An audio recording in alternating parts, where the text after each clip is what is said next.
मैं हूं सैयद अखिल, आप देख रहे हैं मेरे साथ परभनी आज तक। चलते आज की सबसे बड़ी और खास खबर के लिए। खास खबर यह है कि महाराष्ट्र के घुड़सवारों के लिए सबसे बड़ी खुशखबरी यह है कि जिन लोगों को घोड़ों का शौक है, जिन्हें हॉर्स राइडिंग का शौक है, ऐसे लोगों के लिए सबसे बड़ी खुशखबरी यह है कि 20 नवंबर 2022 को दोपहर में 12 बजे परभनी के लक्ष्मी नगरी डेंटल कॉलेज के करीब ही यहाँ पर AR स्टोर फार्म की जानिब से जिस तरह से रेवाल चाल स्पर्धा का आयोजन किया गया है, जिसमें पहला प्राइज 51,000 रुपये, दूसरा प्राइज 31,000 रुपये और तीसरा प्राइज 21,000 रुपये रखा गया है। 1 किलो चांदी के बख्शिश भी इसमें रखे गए हैं। इस स्पर्धा के लिए आप कांटेक्ट कर सकते हैं अब्दुल रज़ाक 7057818999। उसी के साथ सैयद अबू हसन 9860152614। 1 नवंबर 2022 को महाराष्ट्र के पुणे के येरवड़ा इस इलाके में जिस तरह से शास्त्री नगर के एरिया में, शास्त्री चौक के एरिया में शिवशाही बस पूरी तरह से अचानक आग की चपेट में आ गई और आग लगने की वजह से आप ये देख सकते हैं कि किस तरह से इस आग को बुझाया जा रहा है। जिस तरह से शिवशाही बस को आग लगी है, इस आग को पूरी तरह से बुझाने की कोशिश की जा रही है और इस आग ने अचानक लपेटे में लेने की वजह से इस बस में से लोगों को खाली करा दिया गया है, जिससे एक बड़ा हादसा टल गया है। इस हादसे में किसी की जान नहीं गई है। इस दौरान भीषण आग में बस को काफ़ी नुकसान हुआ है।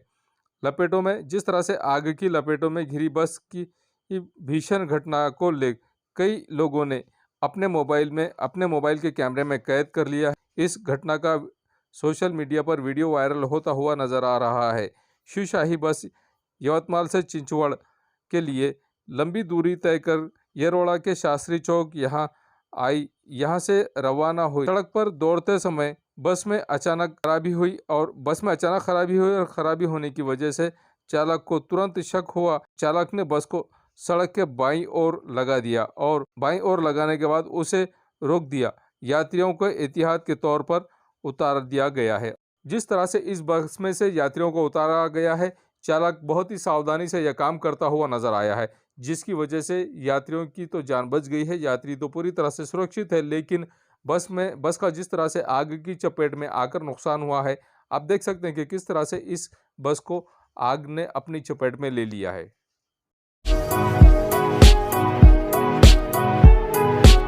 1 नवंबर 2022 को परभनी से करीब ही परभनी के बसमत रोड स्थित यहाँ पर जिस तरह से यहाँ के नांदगांव इस गांव के करीब ही नेशनल हाईवे का काम शुरू है और नेशनल हाईवे का काम शुरू होने की वजह से राहटी नदी के करीब ही ये नांदगांव गांव है और गांव के करीब ही जिस तरह से एक ब्रिज का काम किया जा रहा है, अचानक 1 नवंबर 2022 को एक आयशर इस काम को टकरा गया और टकराने की वजह से एक खड्डे में जाकर गिर गया है। आप देख सकते हैं कि किस तरह से इस आयशर का नुकसान होता हुआ नजर आया है। 29 अक्टूबर 2022 को सविता अनिल ढेमरे इस गर्भवती महिला को परभनी के सामान्य अस्पताल में प्रेगनेंसी के चलते जिस तरह से डिलीवरी के लिए एडमिट किया गया था, उसी के चलते इस महिला का 31 अक्टूबर 2022 को जिस तरह से इसकी डिलीवरी होनी थी और डिलीवरी होते समय इसका सीजर किया गया और सीजर करते समय पुरुष जात का एक बच्चा, मेल जात का एक लड़का पैदा हुआ है, जिसके चलते इसके कुछ देर के बाद इसकी डेथ हो गई है और डेथ होने की वजह से जो जिम्मेदार डॉक्टरों ने इसका ट्रीटमेंट किया था, जिन डॉक्टर्स ने इसका सीजर किया था, उन लोगों पर आरोप लगाया गया है और आरोप लगाने के बाद में उन डॉक्टर्स पर कार्रवाई करने की मांग सौदा परिषद की जानिब से की गई है। और जिस तरह से इस गर्भवती महिला की डिलीवरी के समय जिस तरह से इसकी डिलीवरी की गई है और ऑपरेशन के बाद इसके बच्चे को कामयाबी के साथ निकाला गया है। लड़का तो जिंदा है लेकिन माँ की डेथ हो गई है और जिन जिम्मेदार डॉक्टरों की वजह से इस डिलीवरी पेशेंट की मृत्यु हो गई है, ऐसी सूरत में उन लापरवाह डॉक्टरों पर कार्रवाई करने की मांग भी सौदा परिषद की जानिब से की गई है। आइए जानते हैं किस तरह की प्रतिक्रिया इन लोगों ने दी है और परभनी के जिला अधिकारी को किस तरह का इन्होंने निवेदन दिया है और निवेदन देने के बाद में क्या मांग इन्होंने की है। परभनी के जिलाधिकारी को आज 2 नवंबर 2022 को जिस तरह से निवेदन दिया गया और निवेदन देने के बाद में ये मांग की गई है कि जिन बेजिम्मेदार डॉक्टरों ने ये काम किया है, उन डॉक्टरों पर कार्रवाई की जाए, उन पर गुन्हे दाखिल किया जाए, ऐसी भी मांग इस वक्त की गई है। आइए जानते हैं किस तरह की प्रतिक्रिया इस वक्त परभनी के जिला अधिकारी को निवेदन देते समय सौदा परिषद के स्वतः परिषद के कार्यकर्ताओं ने दी है। सिव्हिल हॉस्पिटलच्या प्रकरणामध्ये आमच्या मित्राने तुम्हाला पूर्ण सांगितलेलं आहे। आमचं एवढंच म्हणणं आहे, आम्ही आज जिल्हाधिकारी साहेबांना भेटण्यासाठी आलो होतो आणि त्यांच्यामार्फत मुंडे साहेबांना आम्ही निवेदन दिलं आहे की ह्या प्रकरणामध्ये जे कोणी दोषी आहेत, डॉक्टर, कर्मचारी व तिथले सी एससुद्धा जास्त त्यांना लक्ष देण्यासाठी वेळ नाही। कुठं आम्ही फोन केला सकाळी तर कुठं आम्ही फिरायला आलो, बाहेर आलो, असे उडवडीचे उत्तर आहेत त्यांचे। या प्रकरणामध्ये वैयक्तिक मुंडे साहेबांनी लक्ष घालावं व दोषींवर कडक कारवाई करावी व सविताला न्याय द्यावा। 2 महिलांचा डॉक्टरांच्या हलगर्जीपणामुळे मृत्यू झालेला आहे। याबद्दल आम्ही आज सन्माननीय तुकारामजी मुंडे साहेब यांना आम्ही जिल्हाधिकाऱ्यांमार्फत निवेदन पाठवलेलं आहे। मला एकच सांगायचं आहे की या 2 प्रकरणातील एक प्रकरण ज्याच्यामध्ये सविता तिचा मृत्यू ज्यावेळेस आम्ही चौकशी केली किंवा काही माहिती घेतली त्यावेळेस जसं की ऑक्सिजनचे सिलेंडर तिथं रिकामा असताना देखील तिच्या तोंडाला ऑक्सिजन O2 लावण्यात आला आणि तिथं संध्याकाळी डॉक्टर देखील राहत नाहीत। अशा अत्यंत गंभीर बाबी ज्यावेळेस डॉक्टरला विचारलं की तुम्ही मुक्कामी राहत नाहीत CS साहेबांनी, तेव्हा त्यांनी सांगितलं की आमची इथं राहण्याची व्यवस्था नाही। म्हणजे असे राग येणारे उत्तर तिथलचे अधिकारी देत असतात। मला आज आश्चर्य वाटत आहे की आज सर्व कोरोना संपलेला असताना जर ऑक्सिजन अभावी जर एखाद्या रुग्णाचा मृत्यू होत असेल तर कोरोना काळामध्ये यांनी चांगले माणसं असेच मारले असावेत का, हा देखील प्रश्न या ठिकाणी उपस्थित झालेला आहे। आमची आजच्या आमच्या निवेदनातून एकच मागणी आहे की अशी सविता पुन्हा या शासकीय रुग्णालयात व्हायला नाही पाहिजे, अन्यथा येणाऱ्या काळामध्ये आम्ही सर्व युवक रस्त्यावर उतरून आम्ही तीव्र आंदोलन करू।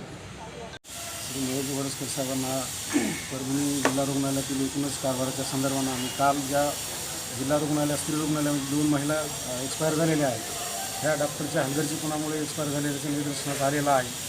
एकूणच या प्रकरणामध्ये जिल्हा रुग्णालयातील डॉक्टर आणि स्टाफ आणि स्त्री रुग्णालयातील अधीक्षक हे या सविता आणि इतर महिलांच्या मृत्यूस कारणीभूत आहे। या संदर्भात आज आम्ही जिल्हाधिकारी यांना निवेदन दिलेलं आहे। त्याच्यामध्ये अनेक बाबी उघडकीस आलेल्या आहे की तिथं रात्रीला तिथला जो डॉक्टरचा स्टाफ आहे हा रात्रीला तिथं झोपत नसतो आणि हा सगळा कारभार एकूणच त्या स्टाफ नर्सच्या जीवावर सोडलेला असतो। काल सविताला जेव्हा ॲडमिट केलं त्या टायमाला तिची तब्येत चांगली होती, त्यानंतर सिझर झाल्याच्या नंतरही तिची 12 तास तब्येत जवळपास 14 तास तब्येत चांगली होती। चांगली असताना बी इथल्या डॉक्टरच्या हलगर्जीपणामुळं तिथं ऑक्सिजन प्लॅन्ट व्यवस्थित नसल्यामुळं त्या सविताचा मृत्यू झालेला आहे। काल आम्ही नानलपेठ पोलीस स्टेशनला सविताच्या भावानं एक फिर्याद दिलेली आहे। त्याचबरोबर काल CS आणि स्त्री वैद्यकीय अधिकारी यांना भेटून आम्ही त्या संदर्भात सविताची 4 डॉक्टरच्या मार्फत पोस्टमॉर्टम केलेलं आहे। त्या डॉक्टरचं आणि याचं म्हणणं आहे की आम्ही ज्यावेळेस योग्य रिपोर्ट येईल त्या टायमाला कारवाई करू, परंतु आमचं जिल्हाधिकारी साहेबांना असं नम्र विनंती आहे की अगोदर संबंधित जे डॉक्टर आणि स्टाफ आहे तो तात्काळ निलंबित झाला पाहिजे आणि सविताला न्याय मिळाला पाहिजे। माझी बहीण जी आता गेली, कुणाची बहीण दुसरी जाऊ नये, त्यामुळे माझं हेच म्हणणं आहे की माझ्या बहिणीला न्याय भेटला पाहिजे। 1 नवंबर 2022 को परभनी जिले के जिंतूर तालुके में जिस तरह से यहाँ के तहसील कार्यालय पर किसानों की जानिब से एक धड़क मोर्चा ले जाया गया और यहाँ पर जिस तरह से धरने आंदोलन किया गया है, किसानों का जो नुकसान हुआ है बारिश की वजह से, पिछले 4 महीने से लगातार बारिश शुरू थी और बारिश की वजह से सोयाबीन का पूरी तरह से किसानों का नुकसान हो गया है। और सोयाबीन ही नहीं, सोयाबीन के अलावा पूरी फसलें बर्बाद हो गई है और जिन फसलों का नुकसान हुआ है उसी के चलते किसानों को मुआवजा देने की मांग भी इस वक्त की गई है। और जिस तरह से ये मांग की गई है, बड़ी तादाद में यहाँ पर किसान भाई मौजूद थे और परभनी जिले के जिंतूर तालुके के जिंतूर तहसील कार्यालय के सामने धरने आंदोलन किया गया है। इस वक्त आप देख सकते हैं कि किस तरह से यहाँ किसान नेता ने किस तरह से यहाँ पर अपने किसान भाइयों को जिम्मेदारी के साथ में ये एहसास दिलाया है कि अब गवर्नमेंट तो हमारा कुछ करने वाली नहीं है और गवर्नमेंट को ज़रूरी है कि जगाना, और जब तक हम जगाएंगे नहीं तब तक गवर्नमेंट जागेगी नहीं। इन्हें पिक बीमा भी दिया जाए, ऐसी भी मांग इस वक्त इरशाद भाई इन्होंने की है। इरशाद पाशा ने जिस तरह से अपने ख्यालात का इजहार किया है, यही नहीं इनके अलावा शांताबाई इन्होंने भी अपने ख्यालात का इजहार किया है। शांताबाई जिस तरह से जिंतूर शहर में जिम्मेदारी के साथ में यहाँ की शांतता कमेटी की मेंबर भी है और शांतता कमेटी की मेंबर होने के बावजूद ये किस तरह से यहाँ पर किसान भाइयों का साथ देने के लिए यहाँ पर आई है। आप ये भी देख सकते हैं कि किस तरह की बात शांताबाई ये कर रही है और इनके अलावा किस तरह से जिम्मेदारी के साथ में। आइए जानते हैं किस तरह की प्रतिक्रिया इस वक्त किसान नेता ने दी है। आमचं आंदोलन घर नाही बसू. आम्ही इथंच थांबणार आहे आणि आम्ही इथंच आमचं मोर्चा जे आहे ते आमचं आम्ही माहीत घेणार. आम्ही आमचं आंदोलन घर नाही बसू. आम्ही इथंच थांबणार आहे आणि आम्ही इथंच आमचं मोर्चा जे आहे ते आमचं आम्ही माहीत घेणार. आम्ही आमचं आंदोलन घर नाही बसू. आम्ही इथंच थांबणार आहे आणि आम्ही इथंच आमचं मोर्चा जे आहे ते आमचं आम्ही माहीत घेणार. आज जिंतूर तालुक्यातल्या शेतकऱ्यांच्या विविध मागण्यांकरिता जिंतूर तहसील कचेरीसमोर एक दिवसीय धरणे आंदोलनाचं आयोजन काँग्रेसच्या वतीनं करण्यात आलेलं आहे. त्या ठिकाणी 2018मध्ये जे काही रखडलेलं दुष्काळी अनुदान आहे ते शेतकऱ्यांना मिळालं पाहिजे. शेतकऱ्यांना सरसकट पीक विमा मिळाला पाहिजे आणि जे काही राज्य सरकारने जाहीर केलेलं आहे 13,600 प्रमाणे अतिवृष्टीचं अनुदान आजपर्यंत रखडलेलं आहे. पूर्ण महाराष्ट्रामध्ये जवळपास 25 ते 27 जिल्ह्यांमध्ये त्या ठिकाणी वाटप झाली, परंतु जिंतूर तालुक्यामध्ये एकाही शेतकऱ्याचा पंचनामा त्या ठिकाणी झालेला नाही आणि शेतकऱ्यांना एकही रुपया त्या ठिकाणी सरकार म्हणत होतं दिवाळीपूर्वी देऊ आणि त्या ठिकाणी दिवाळी गोड करू असं त्या ठिकाणी आश्वासन त्या ठिकाणी देण्यात आलं, परंतु या ठिकाणी शेतकऱ्याला एक फुटका पैसासुद्धा देण्यात आलेला नाही.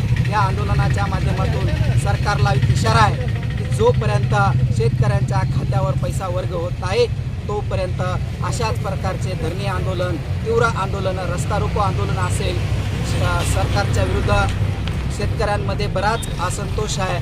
शेतकऱ्यांच्या मागण्या त्या ठिकाणी रेस होत होत्या त्यावेळेस सरकारमधील काही पदाधिकाऱ्यांना रस्त्यावर उतरून शेतकऱ्यांचं जे काही चव्हाट्यावरचा प्रश्न होता त्या ठिकाणी त्यांनी त्यांच्या माध्यमातून आवाज बंद करण्याचं काम केलेलं आहे. या ठिकाणी मी तशा प्रकारचे जे काही हे होत असताना मी राज्य सरकारचा निषेध व्यक्त करतो, कारण शेतकरी अडचणीत असताना शेतकऱ्यांना ज्यावेळेस मदत द्यायची होती त्यावेळेस त्यांनी त्या ठिकाणी त्यांचं नाटक लावलं आणि त्याच नाटकामध्ये आज 15 दिवस पूर्ण झालेले आहेत आणि काल त्या ठिकाणी त्यांचं नाटक मिटलं. तर त्या ठिकाणी आता निवडणुकांचं बिगुल त्या ठिकाणी वाजवण्याच्या प्लॅनिंगमध्ये आहेत, परंतु शेतकऱ्यांचं दुखणं त्यांना कळत नाही आणि त्या शेतकऱ्यांना जोपर्यंत तुम्ही तुमच्या राजकारणाच्या हेतूनं जर शेतकऱ्यांना तुम्ही खेळ करत असाल तर हे चालणं अजिबातही सहन केलं जाणार नाही. शेतकरी तुमच्या विरुद्ध तीव्र नाराज आहे आणि तीव्र आंदोलन करेल हे अशी या ठिकाणी एवढं सांगतो. चोरी, खून, मर्डर, डकैत, ये तो चिल्लर बात हो गई है, तो नॉर्मल बात हो गई. अब इससे हटकर भी महिलाओं का जिस तरह से यहाँ पर अपहरण किया जा रहा है, परभनी जिले के पूर्णा तालुके में एक 40 वर्षीय महिला का जिस तरह से अपहरण किया गया है. पूर्णा शहर में जिस तरह से चोरी, लूटपाट, घरफोड़ी इन जैसे गुने तो होते ही है, लेकिन इनके अलावा इन गुनाहों में तो तादाद इनकी बढ़ती जा रही है. उसके अलावा जिस तरह से एक वाक़या ये हो गया है कि एक 40 वर्षीय विवाहित महिला का अपहरण किया गया है. अपहरण की घटना हुई है यहाँ पर परभनी ज़िले के पूर्णा शहर के विजयनगर यहाँ की अब्दुल करीम मस्तान कुरैशी जो 42 साल की 42 वर्षीय महिला है जिनका नाम मुमताज़ बेगम बताया जा रहा है. मुमताज़ बेगम 28 जुलाई 2022 से इनका एक लड़का लापता है. उनका लड़का लापता होने की वजह से 31 अक्टूबर 2022 को जिस तरह से हमेशा की तरह इनका लड़का अब्दुल करीम कुरैशी ये अपने काम पर गए और काम पर जाने के बाद 8 बजे के करीब इनके रेलवे गाड़ी से इन्हें नांदेड़ जाना पड़ा. उसी के साथ में 8 बजे अचानक इनके रात में 8 बजे के करीब अज्ञात लोगों ने इस महिला के मुंह को रुमाल बांधकर इस महिला का जिस तरह से अब्दुल करीम कुरैशी इनका घर पर आया और घर पर आने के बाद में ये कहा कि आपका बच्चा यहाँ पर खेल रहा है और आप यहाँ पर जल्दी से आइए, ऐसा कहकर इस महिला को लेकर गए और इस महिला का अपहरण किया. अपहरण करने के बाद में इनके 2 बच्चे परेशान हो गए हैं कि हमारी माँ को ये कौन और कहाँ पर बुलाकर ले जा रहा है. ऐसी घटना यहाँ पर हुई है और पुलिस इस बारे में तफ्तीश कर रही है, इंक्वायरी कर रही है कि आखिर वाक़या क्या है और आगे की कार्रवाई पुलिस करती हुई नज़र आ रही है. परभनी शहर के प्रियदर्शनी नगर यहाँ पर जिस तरह से एक 45 वर्ष की महिला का मृतदेह मिला था और मृतदेह मिलने के बाद में उस महिला के साथ में जो व्यक्ति रहता है मंगलवार 1 नवंबर 2022 को जिस तरह से सुबह में ये वाक़या हो गया है कि यहाँ पर महिला का जिस तरह से इसके रहते घर में ही इसका खून किया गया है और जो महिला के साथ में जो व्यक्ति इस समय रहता था वो व्यक्ति अभी लापता है और लापता होने के बाद में ये व्यक्ति जालना का बताया जा रहा है। जिस तरह से आज 2 नवंबर 2022 को परभणी के नया मोंडा पुलिस की जानिब से जिस तरह से कार्रवाई की गई है, स्थानिक गुने शाखा के पथक को रवाना किया गया है और अंबादास कोंडिबा दिपके इनके तकरार पर जिस तरह से इनकी मां गुम्फाबाई दिपके ये पिछले कई दिनों से काड़ू पाटोड़े उर्फ बाबा नाइक जो रहने वाला जालना का बताया जा रहा है, इस व्यक्ति के साथ में रह रही थी और देशमुख होटल के भाग में ये किराए से रह रहे थे और किसी होटल में ये काम भी करती हुई नजर आ रही थी। गुम्फाबाई इनके साथ में जिस तरह से 24 अक्टूबर 2022 से जिस तरह से इस महिला के साथ में इस व्यक्ति ने झगड़ा किया और झगड़ा करने के बाद में 1 नवंबर के दरमियान जिस तरह से बाड़ू पाटोले इसने किसी चीज़ से इस महिला का खून किया है, इस महिला का कत्ल कर दिया है और ये फरार हो गया है। आगे की कार्रवाई पुलिस महकमे के लोग करते हुए नजर आ रहे हैं और उस व्यक्ति पर गुना भी दाखिल कर दिया गया है।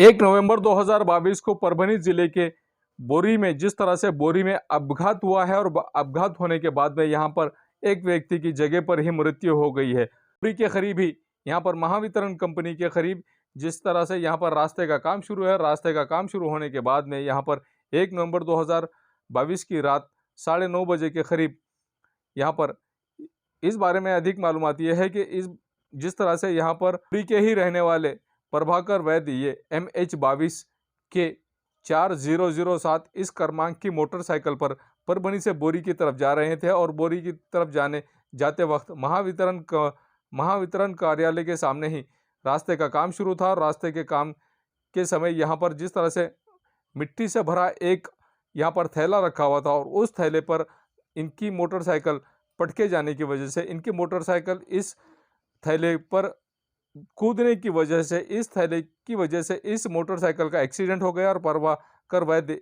ये गाड़ी से नीचे गिर गया और गाड़ी से नीचे गिरने के बाद में इनके सर को चोट आई और सर को चोट आने के बाद में जब इन्हें बोरी के ग्रामीण अस्पताल में एडमिट किया गया तब इन्हें डॉक्टरों ने मृत घोषित कर दिया है। और मृत घोषित करने के बाद में अब सवाल ये पैदा होता है कि जिस तरह से यहाँ रास्ते का काम तो शुरू है, रास्ते के काम शुरू होने के बाद में यहाँ पर किसी तरह का कोई यहाँ पर एक एरो नहीं बताया गया है कि यहाँ पर रास्ते का काम शुरू है और यहाँ पर आवाजाही करने वाले लोगों ने किस तरह से यहाँ पर अपनी सुरक्षा करनी चाहिए, किस तरह से अपना केयर करना चाहिए, जिसकी वजह से हादसा हुआ और हादसा होने की वजह से एक व्यक्ति को अपनी जान से जाना पड़ा। महाराष्ट्र के घुड़सवारों के लिए सबसे बड़ी खुशखबरी यह है कि जिन लोगों को घोड़ों का शौक है, जिन्हें हॉर्स राइडिंग का शौक है, ऐसे लोगों के लिए सबसे बड़ी खुशखबरी यह है कि 20 नवंबर 2022 को दोपहर में 12 बजे परभणी के लक्ष्मी नगरी डेंटल कॉलेज के करीब ही यहाँ पर AR स्टोर फार्म की जानिब से जिस तरह से रेवाल चाल स्पर्धा का आयोजन किया गया है, जिसमें पहला प्राइज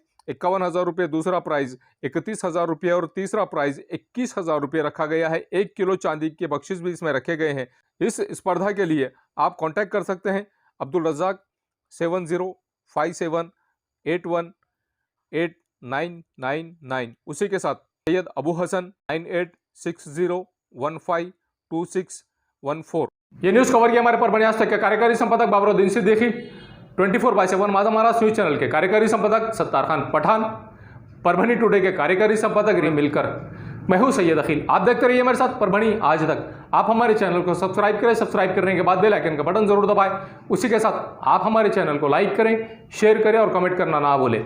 आप हमें Facebook, Twitter, Instagram, Telegram, WhatsApp और यूट्यूब पर भी फॉलो कर सकते हैं। आपको हमारी न्यूज़ किस तरह से पसंद आ रही है, इस बारे में हमें कॉमेंट बॉक्स में कॉमेंट जरूर करें। मुझे दीजिए इजाजत। जय हिंद। मिर्जा मेस परभणी।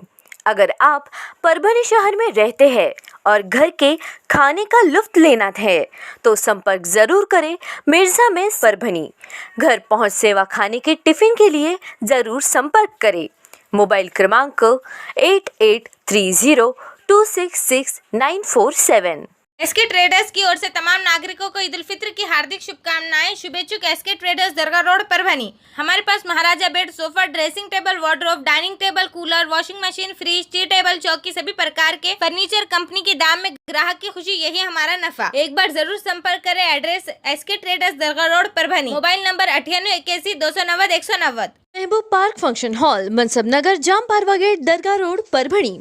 शादी हो या एंगेजमेंट, चिल्ला हो या जुमागी, मीटिंग हो या फिर कुछ और, परभणी में तो भैया सिर्फ एक ही नाम, महबूब पार्क फंक्शन हॉल, मनसब नगर, जाम पारवा गेट, दरगाह रोड परभणी। बुकिंग शुरू है। Mobile number 9960569383, 8421903333। इसके साथ ही 9822829035। हाजी महबूब अंसारी। याद रहे, आप हर तरह के प्रोग्राम हमारे फंक्शन हॉल में मनाएं।